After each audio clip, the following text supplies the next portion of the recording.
இப்போ நம்ம நெக்ஸ்ட் ஸ்லோகம் படிக்கலாம். Shloka number 20, page number 92-93. ந பிரஹ்ருஷ்யேத் ப்ரியம் ப்ராப்ய நோத்விஜேத் ப்ராப்ய சாப்ரியம் ஸ்திரபுத்திரசம்மூடः பிரம்மவித் பிரம்மணி ஸ்திதः.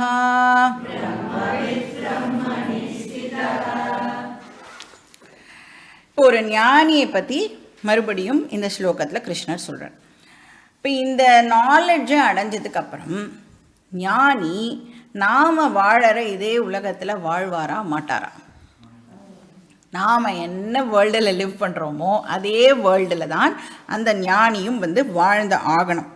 ஏன்னா வேதாந்தத்தை பொறுத்த வரைக்கும் இப்போ இந்த ஞானி அப்படின்னு சொன்னால் என்ன சொல்கிறோம்? மோக்ஷம் அடைந்தவர் அப்படின்னு சொல்கிறோம் இல்லையா? முக்தி அடைந்தவர் அப்படின்னு சொல்கிறோம். இப்போ வேதாந்தத்தை பொறுத்த வரைக்கும் முக்தி ஆர் மோக்ஷம் அப்படிங்கிறது போஸ்துமஸ் கிடையாது. அதாவது செத்து போனதுக்கு அப்புறம் எனக்கு முக்தி கிடைக்குமா அப்படின்னா செத்து போனதுக்கப்புறம் கிடைக்கிறதுக்கு பேர் முக்தி இல்லை. வேதாந்தத்தை பொறுத்த வரைக்கும் வாட் இஸ் மோக்ஷம்? ஹியர் அண்ட் நவ், இங்கே இப்போ இருந்தால் அதுக்கு பேர் தான் மோக்ஷம். அப்போ ஞானி டெஃபினட்டாக செத்து போயிருக்க மாட்டார். ஞானம் வந்ததுக்கப்புறம் இந்த வேர்ல்டில் கண்டினியூ பண்ணி தான் ஆகணும். ஸோ அவளை தான் நம்ம என்ன சொல்கிறோம்? ஜீவன் முக்தன் அப்படின்னு சொல்கிறோம். ஞானம் வந்ததுக்கப்புறம் கண்டினியூ பண்ணுறா இல்லையா இந்த வேர்ல்டில், அவளுக்கு பேர் தான் ஜீவன் முக்தன். அப்போ அந்த ஜீவன் முக்தனுடைய லைஃப்லையும் அப்ஸ் அண்ட் டவுன்ஸ் இருக்குமா இருக்காது?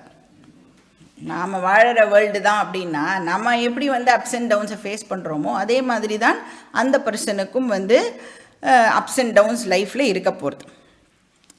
இப்போ எல்லாரோடைய லைஃப்பையும் பார்த்தேன்னா பேசிக்காக 3 ஃபேக்டர்ஸ் ஒருத்தரோட லைஃப்பையும் கவர்ன் பண்ணுறது அப்படின்னு சொல்லலாம். என்ன 3 ஃபேக்டர்ஸ் அப்படின்னா தேச, கால, பிராரப்த.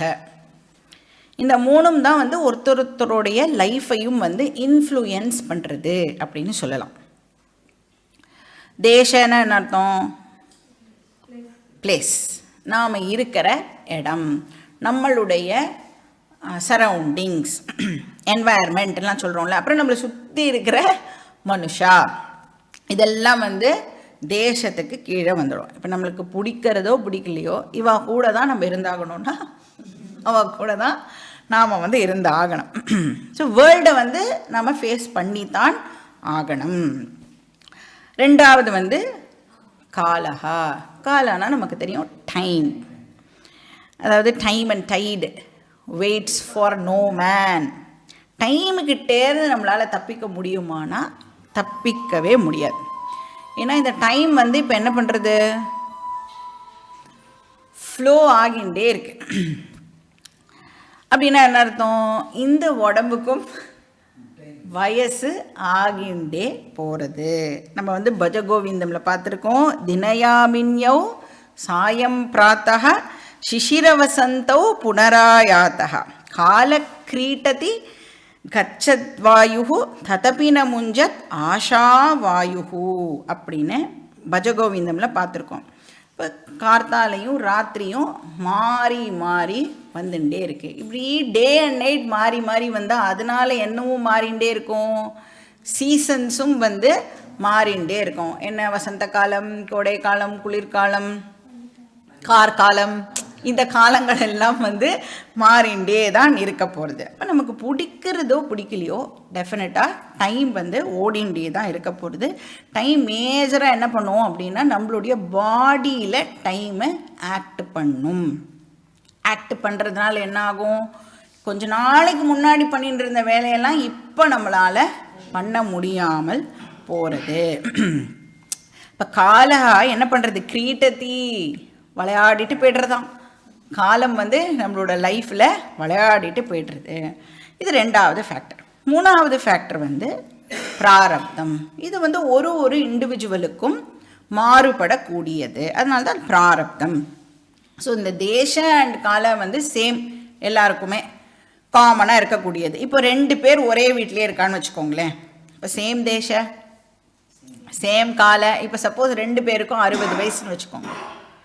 2 பேரும் 60 வயசுக்கார ஆளாக இருந்தா அப்படின்னா, ஒரு பர்சன் வந்து நல்லா ஆக்டிவாக இப்போ தான் 30 வயசு ஆன மாதிரி துள்ளி குதிச்சுன்னு ஓடின்னு இருப்பா. இன்னொரு பர்சன் அதே 60 வயசு ஆனால் 80 வயசு தாத்தா மாதிரி நடக்கவே முடியாமல் ரொம்ப கஷ்டப்பட்டு எல்லா வேலையும் பண்ணிட்டு இருப்பா. அப்போ இந்த பிராரப்தம் அப்படிங்கிறது வந்து டெஃபினட்டாக டிஃபர் ஆகும். டைம் அண்ட் ஸ்பேஸ் காமன், ஆனால் இண்டிவிஜுவல் ஒருத்தருக்கும் எது டிஃபர் ஆகிறது அப்படின்னா பிராரப்தம். அப்போ இந்த 3 ஃபேக்டரும் சேர்ந்து தான் நம்மளுடைய லைஃப்பை வந்து கவர்ன் பண்ணுறது. அப்போ ஒரு ஞானிக்கும் இந்த 3 ஃபேக்டர்ஸும் கவர்ன் பண்ணும், அஜ்ஞானியோடைய லைஃப்பையும் இந்த 3 ஃபேக்டர்ஸும் கவர்ன் பண்ணும். அப்போது ஞானி வந்து தன்னோட லைஃப்பில் இதே மாதிரி அப்ஸ் அண்ட் டவுன்ஸை கோ த்ரூ பண்ணணும் அப்படின்னு சொன்னால், அவருக்கும் அவரோட லைஃப்பில் பிடிச்ச சுச்சுவேஷன்ஸ் வரும், ஃபேவரபிள் சுச்சுவேஷன்ஸ் வரும், அதே மாதிரி பிடிக்காத சுச்சுவேஷன்ஸ் வரும். பிடிக்காத சுச்சுவேஷன்ஸ்னு ஞானிக்கு இருக்குமா? பட் அஜ்ஞானியை பொறுத்த வரைக்கும் ஞானிக்கு வந்து ஃபேவரபிள் சுச்சுவேஷன், அன்ஃபேவரபிள் சுச்சுவேஷன்ஸ் வரும். இப்போ நம்ம வந்து கிளாஸுக்கெலாம் வரத்துக்கு முன்னாடி இனிஷியல் கிளாஸஸில் என்ன சொல்லி உங்களை வந்து கிளாஸுக்கு வர வச்சுருப்பா? கிளாஸெல்லாம் வந்து ஞானம்லாம் அடைஞ்சிட்டோன்னா ப்ராப்ளமே கிடையாது, நம்மளோட லைஃப்பில் இனிமே ப்ராப்ளமே வராது, ஞானம் மட்டும் வந்துடுதுன்னா நோ ப்ராப்ளம், ஏன்னா problem is you, solution is you அப்படிலாம் சொல்லி நம்மளை வந்து கிளாஸுக்கெலாம் கூப்பிட்ருப்பான். இங்கே 5வது சாப்டரில் கிருஷ்ணர் சொல்கிறார், ஞானிக்கும் லைஃப்பில் அப்ஸ் அண்ட் டவுன்ஸ் இருக்கும். முன்னாடியே சொல்லியிருந்தா இத்தனை கிளாஸ் யாராவது வந்திருப்போமா? இப்போ ஞானியுடைய லைஃப்லேயும் வந்து மேடு பள்ளம் இருக்கும் அப்படின்னா, அப்போ நாலேஜ் அடையிறதுனால பின்ன என்ன தான் பெனிஃபிட்டு? அஞ்ஞானிக்கும் அதே மாதிரி தான், ஞானிக்கும் அதே மாதிரி தான் அப்படின்னா வாட் இஸ் தி பெனிஃபிட்? அப்போ கிருஷ்ணர் இங்கே என்ன சொல்கிறார், அவள் வந்து இந்த சிச்சுவேஷனுக்கு ரெஸ்பாண்ட் பண்ணுற விதத்தில் டெஃபினட்டாக டிஃப்ரென்ஸ் இருக்கும் அப்படின்னு சொல்கிறேன். அந்த ஞானம் வர்றதுனால நமக்கு நடக்க போகிற விஷயங்கள் எல்லாம் மாறுமானா மாறாது. நம்மளை சுற்றி இருக்கிறவாள்லாம் மாறிடுவாளா? நமக்கு ஞானம் வந்தால் அவன் ஏன் மாறப்போகிறா இல்லையா? நம்மளை சுற்றி இருக்கிறவ ஒன்றுமே நன்னா நம்மளை வந்து எப்படியெல்லாம் மேக்ஸிமம் படுத்த முடியுமோ அப்படியெல்லாம் படுத்த போகிறான். அப்போ அந்த ஞானம் சிச்சுவேஷனை மாற்றாது. ஆனால் என்ன மாறப்போகிறது? நான் எப்படி அந்த சிச்சுவேஷனை ஹேண்டில் பண்ண போகிறேன் அப்படிங்கிறது டெஃபினட்டாக மாறிடும். அப்போ ஞானி வந்து அது ஃபேவரபிள் சுச்சுவேஷனோ அன்ஃபேவரபிள் சுச்சுவேஷனோ அதை வந்து பேலன்ஸ்டாக ஹேண்டில் பண்ணுவார். பண்ணும்போதே மென்டல் மெச்சூரிட்டி இருக்கிறதுனால 2 எக்ஸ்ட்ரீமையும் வந்து அவரால் பேலன்ஸ்டாக பார்க்க முடியும். சமத்துவம் அப்படின்னு படிச்சிருக்கோம் இல்லையா, அது வந்து ஞானிக்கு நேச்சுரலாகவே இருக்கும். ஸோ இந்த ஞானத்தோடைய பலம் வந்து சமத்துவம். ஸோ இங்கே என்ன சொல்கிறார், பிரியம் பிராப்பிய, பிரியம்னா ஃபேவரபிள் சுச்சுவேஷன். அப்படி ஞானிக்கு ஃபேவரபிள் சுச்சுவேஷன் பிராப்பியனா வரும் பொழுது, அவருக்கு அந்த சுச்சுவேஷன் வரும் பொழுது அப்படின்னா என்ன அர்த்தம்? ஞானியுடைய பிராரப்தம் நன்னா இருந்தது அப்படின்னா, சம்டைம்ஸ் நம்மளுக்கு ரொம்ப நன்னா இருக்கும்ல, ஒரு பீரியட் ஆஃப் டைமில் பார்த்தோன்னா எல்லாம் ரொம்ப ஓஹோன்னு இருப்போம். அதுக்கப்புறம் வந்து கொஞ்சம் அப்படி மிக்சராக தான் இருக்கும் இல்லையா, திருப்பியும் வேண்டாத விஷயங்கள்லாம் நடக்கும், அதுக்கப்புறம் பிடிக்கிற மாதிரி விஷயங்கள் நடக்கும், இப்படி மாறி மாறி நடக்கும்.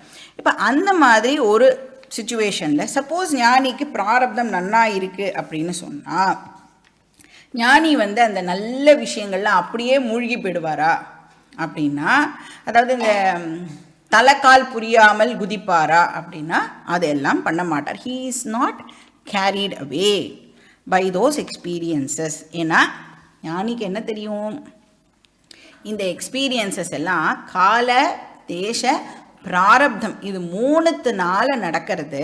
அதனால இந்த 3ம் எப்படி இம்பர்மனண்ட்டாக இருக்கிறதுனால இதனால் நடக்கிற எக்ஸ்பீரியன்ஸஸும் எப்படி இருக்கும், இம்பர்மனண்ட்டாக தான் இருக்கும். அப்படின்னா வரும், எப்படி வந்ததோ அப்படியே அது போகவும் போயிடும். அதனால ஞானி வந்து ஃபேவரபிள் சுச்சுவேஷன் இருந்ததுன்னா என்ஜாய் பண்ண மாட்டாரானா நன்னா என்ஜாய் பண்ணுவார். ஃபேவரபிள் சுச்சுவேஷனை நன்னா என்ஜாய் பண்ணுவார். ஆனால் என்ன நினைக்க மாட்டார், இது மாதிரியே எப்போ இருந்துட்டா எவ்வளோ நல்லா இருக்கும்ல அப்படின்னு நாம் இப்போ நினைக்கிறோம்ல. இப்போ ஏதாவது சுகமான ஒரு விஷயம் நடந்துருதுன்னா இந்த சுகம் அப்படியே எனக்கு கண்டினியூ ஆகணும்னு நினைக்கிறோம்ல, அந்த மாதிரியான தாட்டு ஞானிக்கு இருக்காது. ஏன்னா ஞானிக்கு என்ன அறிவு இருக்கும், இது வந்தது அதனால் இது டெஃபினட்டாக போயிடும். அப்போது அடிக்ட் ஆக மாட்டார். அந்த சுச்சுவேஷன் தான் எனக்கு வேணும் அப்படின்னு கண்டிஷன் போட்டுக்க மாட்டார், அடிக்ட் ஆக மாட்டார். ஆனால் அப்ரிஷியேட் பண்ணுவார். இப்போ அடிக்ஷனுக்கும் அப்ரிசியேஷனுக்கும் வித்தியாசம் இருக்குது இல்லையா? இப்போ வந்து அடிக்ட் ஆகி இருந்தோம் அப்படின்னு சொன்னால் நான் வந்து அந்த சுகமான சுச்சுவேஷன் என்னை விட்டு போகிறதுக்கு அளவே பண்ண மாட்டேன், போகவே கூடாது அப்படின்னு என்னெல்லாம் பண்ணி பாதுகாத்துக்க முடியுமோ அத்தனை எஃபர்ட்டும் போட்டு அந்த சுச்சுவேஷனை தக்க வச்சுக்கிறதுக்கு முயற்சி பண்ணுவேன். இதே அப்ரிஷியேட் பண்ணுறேன் அப்படின்னா எப்பெல்லாம் அந்த மாதிரி நடக்கிறதோ அப்பெல்லாம் அதை என்ஜாய் பண்ணிவிட்டு அதை நான் மறந்தே போயிடுவேன். ஏன்னா ஞானி வந்து எப்படிப்பட்டவர் அப்படின்னா ஆபூர்யமானமச்சல பிரதிஷ்டம் சமுத்திரமாப பிரவிசந்தி யத்வத் தத்வத் காமாயம் பிரவிசந்தி சர்வே சசாந்திமாப்னோதி ந காமகாமி. இது என்ன ஸ்லோகம்? இது பகவத்கீதா தான். Very good. எத்தனாவது அத்தியாயம்? 2வது அத்தியாயம். அப்போ இந்த சமுத்திரம் இருக்குல்ல, இந்த சமுத்திரம் எப்படி இருக்கு? Always full. இப்போ சம்மர் சீசனில் சமுத்திரத்தில் ஜலம் எல்லாம் வற்றி போயிடுமா, ஜலம்லாம் குறைஞ்சிருமா? டெஃபினட்டாக இவாப்ரேஷன்லாம் நடக்கும். அப்படி நடந்தாலும் சமுத்திரத்தில் இருக்கிற ஜலம் குறையவே குறையாது. சரி, மழையெல்லாம் பெஞ்சு நதிகளெல்லாம் ஃபுல்லாகி அப்படியே சமுத்திரத்தில் கொண்டு வந்து அப்படியே சேர்க்கிறதே, அப்போ மறுபடியும் சமுத்திரத்தில் வாட்டர் ஏதாவது இன்க்ரீஸ் ஆகுமா அப்படின்னா அப்போவும் இன்க்ரீஸ் ஆகாது. இவாப்ரேட் ஆகிறதுனால சமுத்திரத்தில் ஜலம் குறைய போகிறது இல்லை, நிறைய வெளியிலேருந்து வந்து கொட்டுறதுனாலையும் சமுத்திரத்தில் ஜலம் வந்து இன்க்ரீஸ் ஆக போகிறது இல்லை. சமுத்திரம் வந்து எப்போவுமே எப்படி இருக்கும்னா பூர்ணமாக இருக்கும். பூர்ணமதா பூர்ணமிதம், எப்பவுமே வந்து ஃபுல்லாக இருக்கும். அந்த மாதிரி தான் ஒரு ஞானியும் எப்பவுமே பூர்ணமாக இருப்பார். ஏதாவது அவரை விட்டு போகிறதுனால துக்கமோ இல்லை நிறைய அவர்கிட்ட வந்து சேர்றதுனால அவருக்கு வந்து சந்தோஷமோ ஏற்படுமானா ஏற்படாது. இப்போ ந பிரஹ்ருஷ்யேத் அப்படின்னா நாட் கேரிட் அவே. பிரியம் பிராப்பிய ந பிரஹ்ருஷ்யேத். ஃபேவரபிள் சுச்சுவேஷன்ஸ் வந்ததுன்னா அவர் வந்து அதனால் வந்து துள்ள போகிறது கிடையாது. அட் த சேம் டைம் அப்ரியம் பிராப்பிய, அன்ஃபேவரபிள் சுச்சுவேஷன் வந்ததுன்னா ந உத்விஜேத். அவர் வந்து தன்னிலை மறந்துடுவாரா, அப்படியே வருத்தப்பட்டு அப்படியே தலையில் கையை வச்சுட்டு கீழே உட்காந்துட்டுருவாரா அப்படின்னா அந்த மாதிரியும் பண்ண மாட்டா. ஸோ 2 கண்டிஷனையும் வந்து ஞானினால் சமமாக பேலன்ஸ் பண்ண முடியும். இப்போ இதுக்கு யார் பெஸ்ட் எக்ஸாம்பிள்னா ராமர் தான் பெஸ்ட் எக்ஸாம்பிள். நம்ம எல்லாருக்குமே ராமாயணம் தெரியும் இல்லையா? அப்போ ராமர்கிட்ட வந்து சொல்கிறா, இந்த பார் நாளைக்கு உனக்கு வந்து முடி சூட்ட போகிறா, நீ தான் அயோத்தியாபதி, நீ வந்து அயோத்தியாவுக்கு இனிமே சக்கரவர்த்தி ஆக போகிற அப்படின்னு வந்து சொல்கிறா. அப்போ ராமர் வந்து வா சூப்பர், நான் தான் இனிமேல் வந்து இது அப்படின்லாம் ஏதாவது ஒரு எக்ஸ்ப்ரெஷன் காமிச்சாரானா அப்படியும் காமிக்கல. கொஞ்ச நேரத்துக்கெலாம் வந்து என்ன சொல்கிறா, உனக்கு வந்து சக்கரவர்த்தி பதவியெல்லாம் அப்படி மட்டும் சொல்லியிருந்தா கூட பரவாயில்ல. ஆனால் என்ன சொல்கிறா, நீ காட்டுக்கும் போகணும். அப்படியே ராமர் எங்கேயா தலையில் கையை வச்சுன்னு உட்காந்து அழுதாரா அப்படின்னா இல்லை. ஆனால் கம்பர் எப்படி சொல்கிறார், அன்றலர்ந்த செந்தாமரை மலர் போல் அப்படின்னு வந்து ராமரை வந்து வர்ணிக்கிறார். அப்போ எப்படி இருந்திருக்கும் அவருடைய மெச்சூரிட்டி? அவர் ராமர், அதனால் அவர் அப்படி இருந்தார். சரி, அப்போ இப்படி பார்க்கலாமே, ராமராகவே இருந்தால் கூட வாழ்க்கையில் என்ன நடக்கிறது? அப்ஸ் அண்ட் டவுன்ஸ் யாராக இருந்தாலும் அதை அனுபவித்து ஆகணும். இப்போ வால்மீகி ராமாயணத்தில் அவர் சொல்கிறார் சித்த விக்ரியா அப்படின்ற ஒரு வார்த்தையை வந்து ராமருடைய அந்த மெச்சூரிட்டியை குறிக்கிறதுக்கு வால்மீகி யூஸ் பண்ணுறார். அந்த சமத்துவ புத்தியை வந்து சித்த விக்ரியா அப்படின்னு சொல்கிறார். இன்ஃபேக்ட் ராமர் இப்படி இருக்கார், ராமரை தான் காட்டுக்கு போக சொன்னான். ஆனால் லக்ஷ்மணன் என்ன பண்ணான், பயங்கரமாக கோவப்பட்டு தையா தக்கான்னு குதிக்கிறான். அவன் வந்து அந்த கோபம் வந்து எவ்வளவு தூரத்துக்கு ஒரு மனுஷனுடைய கண்ணை மறைக்கிறதுன்னு சொல்கிறோம்ல. எப்படின்னா அவன் சொல்கிறான், அவன் அப்பாவையே கொலை பண்ணுறதுக்கு ரெடியாக போயிட்டான். தசரத சக்கரவர்த்தியையே வந்து நான் கொலை பண்ணிவிட்டு நீ வந்து என்னுடைய அண்ணாவையா வந்து காட்டுக்கு போக சொல்கிற, இதுக்கு காரணம் நீ தானே, உன்னை முதல்ல நான் கொலை பண்ணுறேன் பார் அப்படின்னு சொல்கிறான். அப்புறம் என்ன சொல்கிறேன், என்டையர் அயோத்தியாவே வந்து இப்போ நீ காட்டுக்கு போனோம் அப்படின்னு சொல்லிட்டுனா மொத்த அயோத்தியாவையும் நான் காலி பண்ணிடுறேன்றான் லக்ஷ்மணன்.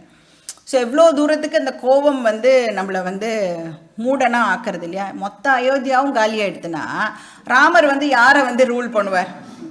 ஸோ நம்ம பேசுகிறதே கோபத்தில் சுத்தமாக வந்து சென்ஸாக எதுவுமே வந்து நம்மளால் வந்து பேசவே முடியாது. அதனால் கோபத்தை ஃபஸ்ட்டு நாம் கண்ட்ரோல் பண்ணணும். கோபம் வருதுன்னு தெரிஞ்ச உடனே அலர்ட் ஆகிடணும். ஏன்னா வந்து கச்சாமச்சான்னு நம்மளுக்கு வந்து ஏதாவது ஒரு தாட்ஸ் வரும், அந்த தாட்ஸ் எல்லாம் நம்ம வந்து வெளியில் பேசிடுவோம், அது அடுத்த வாழை ஹர்ட் பண்ணும். அதனால நாம் வந்து இப்போது கோவம் வந்துட்டு தான் என்ன பண்ணணும், பேசாமல் கொஞ்சம் நேரம் வந்து ப்ளீஸ் யாரும் இப்போ என்னோட பேசாதீங்க, கொஞ்சம் நேரத்துக்கு அப்புறம் எதுவாக இருந்தாலும் பேசிக்கலாம். அதுதான் வைஸ் திங் டு டூ கோவத்தை கண்ட்ரோல் பண்ணுறதுக்கு. இப்போ ராமர் வந்து அந்த இடத்துல சொல்கிறாராம், இது வந்து என்னுடைய பிராரப்தம் அப்படின்னு சொல்கிறாராம். அப்போ இந்த பிராரப்தத்தை அவர் வந்து சாய்ஸ்லெஸ் சிச்சுவேஷன் அப்படின்னு வந்து அந்த இடத்துல டிஃபைன் பண்ணுறார். அப்போ சாய்ஸ்லெஸ் அப்படின்னா என்னென்னு அண்டர்ஸ்டாண்ட் பண்ணிக்கணும், நம்ம அதை வந்து அக்செப்ட் பண்ணிக்கணும். You to not have any other choice. Acceptance is the only choice available during choiceless situation. இப்போ வந்து ட்ரை பண்ணலாம், அந்த சிச்சுவேஷனை ஏதாவது பண்ணி மாற்ற முடியுமா அப்படின்னு டெஃபினட்டாக வந்து ட்ரை பண்ணலாம், எஃபர்ட் போடலாம். பட் சிச்சுவேஷனை மாற்ற முடியாதுன்னு தெரிஞ்சதுக்கப்புறமா, சிச்சுவேஷனை மாற்ற போடுற எஃபர்ட்டை வேஸ்ட்டுன்னு தெரிஞ்சதுக்கப்புறமா என்ன பண்ணணும், சிச்சுவேஷனை நான் பார்க்குற விதத்தை மாற்றுறதுக்கு எஃபர்ட்டை போடணும். எங்கேயா இருந்தாலும் எஃபர்ட் போட்டு தான் ஆகணும். இப்போ என்ன பண்ணணும், வயசாக சிச்சுவேஷனை மாற்றுறதை விட்டுட்டு என்னை எப்படி நான் மாற்றிக்கிறது, நான் ஏன் இதை இப்படி பார்க்குறேன், என்கிட்ட என்ன பிரச்சனை இருக்குது, நான் வந்து இதை இப்படி மாற்றி பார்த்தேன்னா மற்றவாளுக்கு அது வந்து சரிப்பட்டு வருமா அப்படின்னு என்ன வந்து மாற்றிக்கிறதுல தான் என்னுடைய ஃபோக்கஸ் இருக்கணும். அப்போ இந்த நாலேஜ் வந்துடுது அப்படின்னா அந்த மென்டல் மெச்சூரிட்டி நமக்கு நேச்சுரலாக வந்துடும். இப்போ மனசுக்கிட்ட சொல்லணும், தைரியமாக இரு, என்ன சுச்சுவேஷன் வந்தாலும் ஒரு கை பார்த்துடலாம் அப்படின்னு வந்து மனசை வந்து நாம் தைரியப்படுத்தணும். ஸோ எனி அன்ஃபேவரபிள் சுச்சுவேஷன் கோவப்படுறதுனாலையோ இல்லைன்னா அதை பார்த்து ஓடி ஒளியறதுனாலையோ அது வந்து சால்வ் ஆக போகிறதானா இன்னும் வர்ஸ் தான் ஆகும், சால்வ் ஆகாது. அதனால் ஞானி வந்து அப்ரியம் பிராப்பிய ந உத்விஜேத், அவர் வந்து டிப்ரெஸும் ஆக மாட்டார். இதெல்லாமே எதனால் அவரால் பண்ண முடியறது, பிரம்மவித்து அவர்கிட்ட என்ன இருக்கான், பிரம்ம வித்யா அவர்கிட்ட இருக்கு. He is the knower of Brahman. இப்போ யார் பிராமணன் அப்படின்னா யார் பிரம்மனை தெரிஞ்சுக்கிறாளோ அவனே பிராமணன். ஸோ பிரம்மவித் அப்படின்னு சொல்லலாம், இல்லைனா ஆத்மவித்து அப்படின்னும் நாம் வந்து சொல்லலாம். அப்போ ஆத்மாவை பற்றின நாலேஜ் அந்த பர்சன்கிட்டே இருக்குது. ஆத்மானா என்ன அர்த்தம், அகம், செல்ஃப் பற்றின நாலேஜ் அந்த பர்சன்கிட்ட இருக்குது. அப்போ அவர் வந்து அந்த இன்னர் ஸ்ட்ரெங்த்தை வந்து டிஸ்கவர் பண்ணி இருக்கார். இங்கே வந்து செல்ஃப் நாலேஜ் இருக்குல்ல, அந்த மியர் நாலேஜ் மட்டும் போருமா அப்படின்னா போராது. இப்போ நான் வந்து நான் இந்த பாடி மைண்ட் சென்ஸ் காம்ப்ளெக்ஸ் கிடையாது, நான் வந்து கான்ஷியஸ்னஸ் இப்படிங்கிற அறிவு மட்டும் போருமா அப்படின்னா அப்படிங்கிற அறிவு மட்டும் போராது. அப்போ என்ன வேணும், அந்த அறிவில் நமக்கு ஒரு திருடத்தன்மை இருக்கணும். Conviction is necessary. இல்லைனா என்ன ஆகும், நான் வேதாந்தா கிளாஸுக்கு வந்துட்டுருப்பேன், அப்புறம் என் கூட ப்ராப்ளம்ஸும் ஆல் த டைம் சேர்ந்து இருந்துட்டே இருக்கும். நீங்கள் தானே சொன்னேன் ப்ராப்ளமே இருக்காது கிளாஸுக்கெலாம் வந்தா அப்படின்னா, வெறும் நாலேஜ் நமக்கு ஹெல்ப் பண்ணாது. அந்த நாலேஜ் இப்போது கன்விக்ஷனாக கன்வெர்ட் ஆகி இருக்கணும். இல்லைன்னா என்ன பண்ணுவோம் அப்படின்னா, எனக்கு மட்டும் ஏன் இப்படி நடக்கிறது இப்படிங்கிற கொஸ்டின் வந்து நம்மளோட லைஃப்பில் கண்டினியூ ஆகிண்டே இருக்கும். எவ்வளோ வாட்டி நம்ம வந்து கிளாஸு கேட்டாலும் நம்ம மனசு இந்த கேள்வி கேட்டுகிட்டே இருக்கு இல்லையா? கஷ்டமான சுச்சுவேஷன் வந்ததுன்னா என்ன கேட்குறோம்? என்னை மட்டும் ஏன் பகவான் இப்படி சோதிக்கிறார்? நன்னா எல்லாம் ஜாலியாக இருக்கும்போது ஏன் இந்த கேள்வி வர மாட்டேங்கிறது? என்னை மட்டும் ஏன் பகவான் இவ்வளோ ஜாலியாக வச்சுருக்கார் அப்படின்னு கேட்குறோமா? அப்படி கேட்கறது இல்லை. ஆனால் அன்ஃபேவரபிள் சுச்சுவேஷன் வந்தால் மட்டும் எனக்கு மட்டும் அடிக்கடி பகவான் வந்து கஷ்டப்படுத்துகிறார் அப்படின்னு எல்லாருமே சொல்கிறோம். அப்படின்னா என்ன அர்த்தம்? எல்லாரையுமே பகவான் வந்து அடிக்கடி கஷ்டப்படுத்துகிறார். அப்போ இந்த லா ஆஃப் கர்மா இருக்குல்ல, அதை வந்து நன்னா அண்டர்ஸ்டாண்ட் பண்ணிட்டு அசிமிலேட் பண்ணாத வரைக்கும் இந்த கேள்விகள் தொடர்ந்து வந்துட்டே இருக்கும். எனக்கு மட்டும் அப்படின்னு நமக்கு வந்து கொஸ்டின் வரும். இப்போ எய்தர் இந்த ஜென்மாலேயே நாம் பண்ண தப்புக்கு இப்போ நாம் இந்த கஷ்டத்தை அனுபவிக்கிறோம், ஆர் ப்ரீவியஸ் ஜென்மாஸ் இல்லை என்ன பண்ணினோமோ, யார் இப்போ நம்ம ஏதோ ஒரு கஷ்டம் அனுபவிக்கிறோன்னு வச்சுக்கோங்க, அந்த கஷ்டத்தை நாம் வேறு யாருக்கோ எப்போவோ கொடுத்துருக்கோன்னு அர்த்தம். அதனால தான் இப்போ வந்து அந்த கஷ்டத்தை நாம் அனுபவிக்கிறோம். அதனால் வேறு யாரையும் ப்ளேம் பண்ணி பிரயோஜனமே கிடையாது. நான் பண்ணியிருக்கேன், அதுக்கான பலனை நான் மட்டுமே அனுபவிக்கணும். லட்சம் வாட்டி கிளாஸில் இதை கேட்டாலும் நமக்கு வந்து வை மீ அப்படிங்கிற கொஸ்டின் வந்து தொடர்ந்துட்டே இருக்கு இல்லையா? ஏன் வை மீ கேட்குறோம்?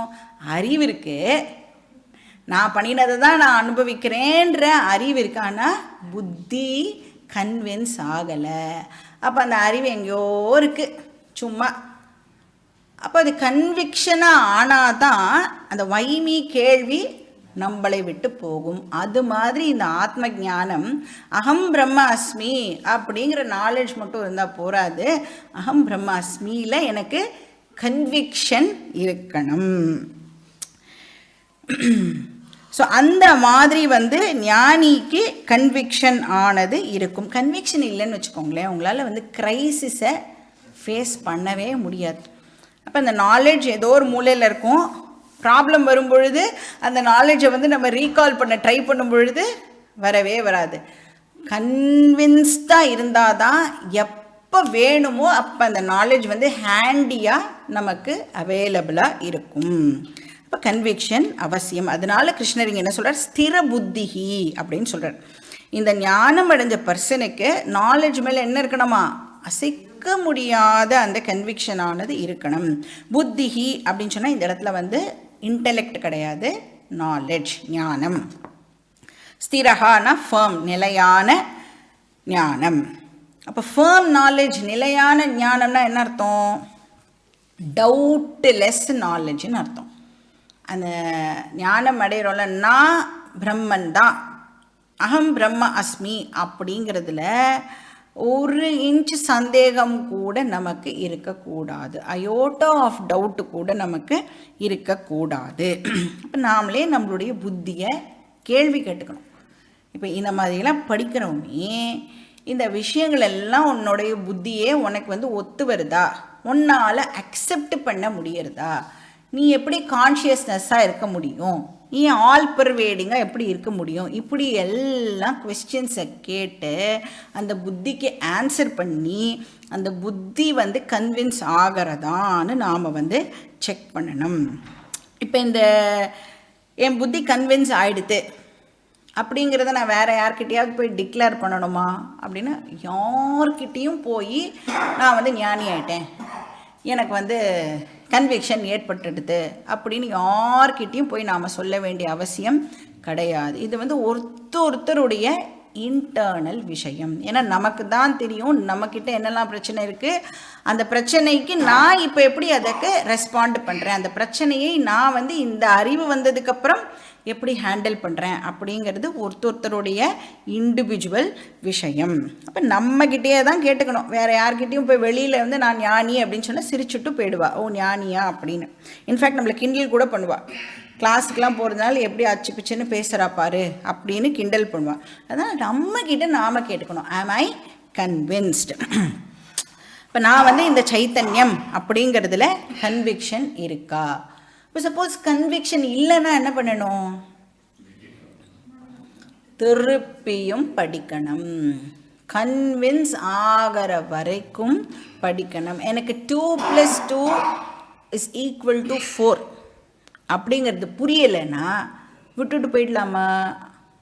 என்ன பண்ணணும்? 2 + 2 = 4ன்னு புரியற வரைக்கும் படிக்கணும். ஏன்னா 2 + 2 = 4 இருக்குல்ல, இது வந்து நம்பிக்கையா? It is a fact. அந்த மாதிரி அகம் பிரம்மாஸ்மி அப்படிங்கிறது ஃபேக்ட். அதனால அது புரியலைன்னு வேணால் சொல்லலாம், ஆனால் புரியற வரைக்கும் அதை நாம் படிக்கணும். சரி, இந்த ஜன்மாவில் கன்வின்ஸ் ஆகலை, அப்போ என்ன பண்ணலாம்? பெட்டர் லக் நெக்ஸ்ட் ஜென்மா. இன்ஸ்டால்மெண்ட்டில் படிக்கலாம், அது அலௌடு. எவ்வளோ இன்ஸ்டால்மெண்ட்ஸ் வேணுமோ நீங்கள் வந்து தாராளமாக எடுத்துன்னு படிக்கலாம். ஆனால் என்னைக்கோ டெஃபினட்டாக இதை படித்து தான் ஆகணும், வேறு வழியே கிடையாது. அப்போ இந்த நாலேஜில் ஸ்திர புத்தியானது இருக்கணும். இப்போ இந்த லா ஆஃப் கர்மாவில் கூட கன்விக்ஷன் இருந்தால் தான் எந்த ஒரு விஷயமும் ஜஸ்ட் லைக் தட் நடக்கிறது இல்லை அப்படின்னு நமக்கு தெரியும். எல்லாமே ஆக்சிடென்ட்டெல்லாம் இல்லை. எனக்கு என்ன நடக்கிறதோ அதுதான் நான் டிசர்வ் பண்ணுறேன்னு அர்த்தம் இல்லையா? அப்போ அதில் கன்விக்ஷன் இருந்தால் தானே ஒவ்வொரு வாட்டியும் என்னால் அதை அக்செப்ட் பண்ணிக்க முடியும். இல்லைனா டவுட்ஃபுல்லாக இருந்தது அப்படின்னா, பெருசாக ஏதாவது பிரச்சனை வந்ததுன்னா என்னால் வந்து அதை அக்செப்ட் பண்ணிக்க முடியாமல் போயிடும். ஸோ ரைட் பெர்ஸ்பெக்டிவ் நமக்கு இருக்கணும். ஸோ ஸ்திர புத்திஹி எப்படி கிடைக்கிறது? ஸ்திர புத்திஹி மனனம் பண்ணுறது மூலமாக ஸ்திர புத்தி நமக்கு கிடைக்கிறது. இப்போ இந்த பிரம்மவித்து எப்போ ஆகிறோம் அப்படின்னா, ஸ்ரவணம் பண்ணுறது மூலமாக பிரம்மவித்து ஆயிடுறோம். பிரம்ம ஜானம் நமக்கு கிடைக்கிறது. ஸ்ரவணேன பிரம்மவித்து பவதி, மனநேன ஸ்திர புத்திஹி பவதி. இப்போ ஞானம் ஸ்ரவணம் மூலமாக வருது, கன்விக்ஷன் மனனம் மூலமாக வருது. மனனம் அப்படின்னு சொன்னால் repeated listening and clarifying all our doubts. ஏன்னா வேதாந்தம் அப்படிங்கிறது பிலீஃப் கிடையாது, அது வந்து ஃபேக்ட். இப்போ புரியலைன்னா என்கிட்ட ஏதோ பிரச்சனை இருக்குது, அதனால என்னால் அண்டர்ஸ்டாண்ட் பண்ணிக்க முடியல. வேதாந்தம் தப்பாக சொல்கிறது நான் கரெக்டுன்னு அந்த ஆட்டிடியூடோடு படித்தோன்னா நமக்கு இது செட் ஆகாது. என்கிட்ட ஏதோ ப்ராப்ளம் இருக்குது, அதை நான் கரெக்ட் பண்ணிட்டு இதை அண்டர்ஸ்டாண்ட் பண்ணிக்கிறதுக்கு முயற்சி பண்ணுறேன், அப்படி இருக்கணும். அதனால தான் அர்ஜுனன் வந்து 18வது அத்தியாயத்தில் சொல்லுவான், நஷ்டோ மோக ஸ்மிருதிர் லப்தா அப்படின்னு சொல்கிறான். கிருஷ்ணா, எனக்கு என்னுடைய எல்லா டவுட்ஸும் கிளாரிஃபை ஆகிடுது, எனக்கு என்னெல்லாம் கன்ஃபியூஷன் இருந்ததோ அத்தனையும் நீ கிளாரிஃபை பண்ணிட்ட அப்படின்னு 18வது அத்தியாயத்தில் முடியும் பொழுது சொல்கிறான். அப்போ கன்விக்ஷன் இருக்கணும். சரி, கன்விக்ஷன் இருந்தால் மட்டும் போருமா? முதல்ல ஞானத்தில் ஆரம்பித்தோமா, அதுக்கப்புறம் கன்விக்ஷன்னு சொன்னோமா. இப்போ கன்விக்ஷன் இருந்தால் மட்டும் போருமா அப்படின்னா, 3வது ஒரு ப்ராப்ளம் இருக்கு. அது என்னது? நம்மளுடைய ஹேபிச்சுவல் ரெஸ்பான்ஸ்.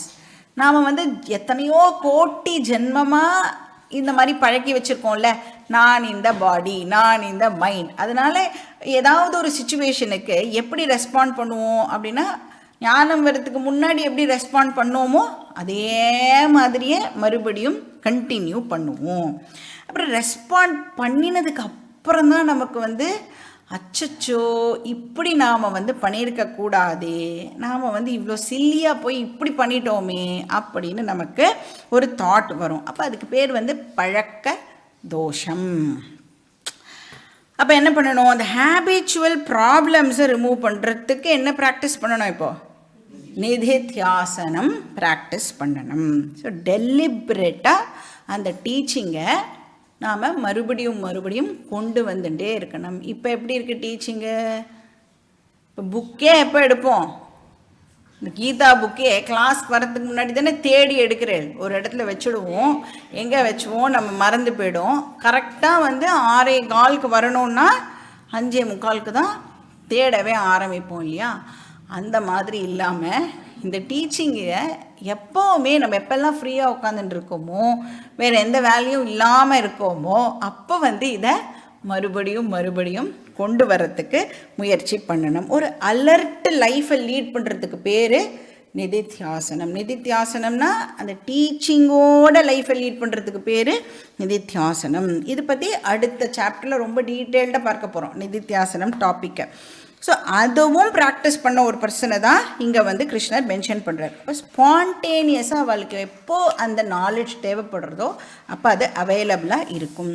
அந்த மாதிரி பர்சனுக்கு பேர் அசம்மூடகா அப்படின்னு பேர். அப்படின்னா விபரீத பாவனா ரஹிதா, அந்த நெகட்டிவ் டெண்டன்சிஸ் எல்லாம் இல்லாத பர்சன். அதாவது பழக்க தோஷத்தினால நான் வந்து தெரியாமல் ஒரு வாட்டி நான் தான் இந்த சரீரம், நான் தான் இந்த பாடி அப்படின்னு எல்லாம் நினைக்காத ஒரு பர்சன். அப்போ 3 ஸ்டேஜஸை பற்றியும் கிருஷ்ணர் இந்த ஸ்லோகத்தில் சொல்கிறார். பிரம்மவித், ஸ்திரபுத்தி, அசம் மூடகா. அப்போ ஸ்ரவணம் மூலமாக பிரம்மவித் ஆகிறா, மனனம் மூலமாக ஸ்திரபுத்தி, நிதித்தியாசனம் மூலமாக அசம் மூடகா. அப்படிப்பட்ட ஒரு ஞானி என்ன பெனிஃபிட்டை என்ஜாய் பண்ணுறார்?